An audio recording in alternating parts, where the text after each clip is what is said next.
Je m'appelle Denis Brugière.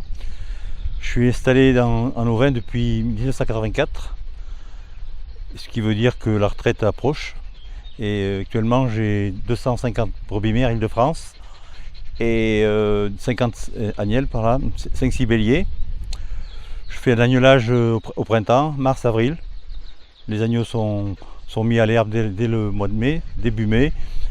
Et ensuite, je les engraisse, je les tonds, je les engraisse au mois août-septembre. Et je les vends à Copagno, qui se situe à Haute-Loire, à Brioude, à côté de Brioude. J'exploite 50 hectares en montagne. L'altitude est à peu près 1100 mètres en moyenne, même un peu plus. C'est du volcanique, donc de l'herbage relativement bon. Par contre, le relief il est accidenté, c'est le moins que l'on puisse dire. Et je fane guère plus de 12 hectares de mécanisables. Mes méthodes de travail sont assez simples. Hein. Je ne mets pas d'engrais. Je fais le plus économiquement possible. C'est-à-dire que je mets du produit qui décompose le fumier en compost. Ça fait un très bon engrais qui me permet d'avoir du fourrage de très bonne qualité. Avec les analyses que je fais, j'arrive à des très, très bons résultats. Au niveau de la consommation d'aliments, avant j'étais en agneau de bergerie, ce qui voulait dire énormément d'aliments par agneau. Et là j'ai réduit quasiment de moitié en changeant de race. Je suis passé de la BMC à l'Île-de-France. Et là je tourne autour de 50 kg. Alors qu'avec la BMC en agneau de bergerie, j'étais à 80 kg.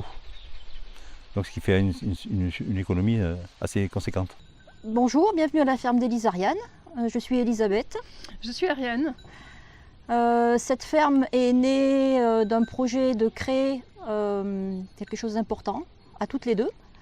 Et nous sommes arrivés ici en juin 2012 et les chèvres sont arrivés en juin 2013. Voilà, donc depuis 4 ans nous avons monté un troupeau à partir de 15 chèvres sans cornes achetées dans l'Aveyron. Et ensuite nous avons fait naître des chevrettes qui ont des cornes. Et nous fabriquons du fromage, du cabécou, vendu en direct sur les marchés locaux, je veux dire, épicerie et éventuellement vente lorsque les gens de la vallée ou autres viennent visiter la ferme. Puis nous avons aussi des grands jardins, des potagers, des poneys en fait pour manger les refus des chèvres. On a aussi des abeilles et des poules, voilà, et deux chambres d'hôtes, accueil paysan. Voilà, donc on est un peu en diversification quand même.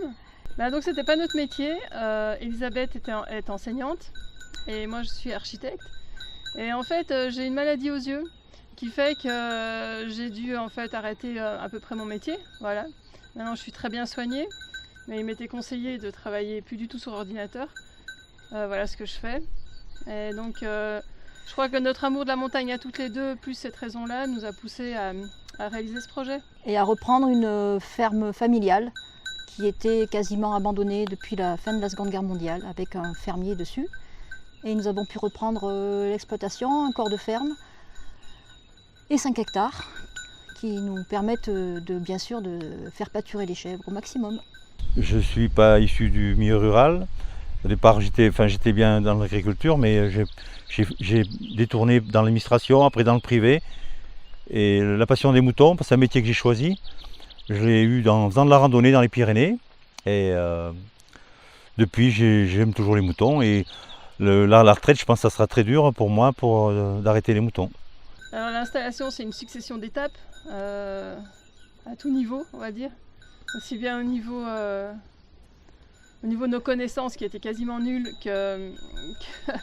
qu'au niveau des travaux, qu'au niveau de l'insertion sociale, qu'à tous les niveaux. Donc c'est vraiment étape par étape et ça s'est bien passé en fait. Pour nous, ça s'est bien passé, ouais. L'accueil des gens de la vallée a été assez rapidement encourageant. Ils nous ont vu travailler, aussi bien pour refaire la maison que pour les chèvres et le fromage.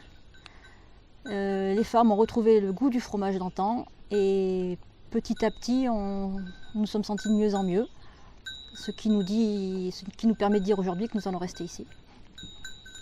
Les petites exploitations ont leur place dans l'agriculture, parce que bon, bien sûr je n'ai plus d'emprunt, mais au niveau du revenu, je m'en sors très très bien, sûrement autant que les grosses exploitations. Et au niveau du temps de travail, j'ai des périodes assez complètes, mais j'ai des périodes relativement faciles. où j'ai peu de travail, que je peux me permettre de faire d'autres activités, comme par exemple, je suis éducateur de rugby, je vais dans les associations, je fais des démonstrations de tonte, tout ça. Je m'intéresse à tout ce qui est de l'extérieur. Au niveau du revenu, il faut savoir qu'on est déjà un peu âgé quand même, c'est-à-dire que moi j'ai 43 ans, Elisabeth en a 56, donc on a fait des métiers avant, donc on avait une épargne, ça c'est sûr. Après, donc on a très peu d'emprunts et on n'a pas d'enfants. Donc ça c'est des choses qu'il faut savoir, c'est qu'on s'en sort, oui, c'est juste quand même, mais c'est parce qu'on n'a pas beaucoup de charges en fait. Si on pouvait très bien vivre avec 32 chèvres et 2 chambres d'hôtes, je crois que tout le monde devrait faire ça. Et tout le monde le ferait. Et tout le monde le ferait. C'est franchement pas le cas. Donc il y a moyen de continuer à agrandir ce projet, quoi. On dit les exploitations s'agrandissent de plus en plus, et je pense que c'est une erreur parce que avec des petits moyens comme les miens, j'ai réussi à m'installer agriculteur et à pérenniser mon exploitation. Et j'espère bien pouvoir la transmettre à un jeune qui sera, comme moi, passionné par le mouton. L'herbe est une vraie richesse à conserver.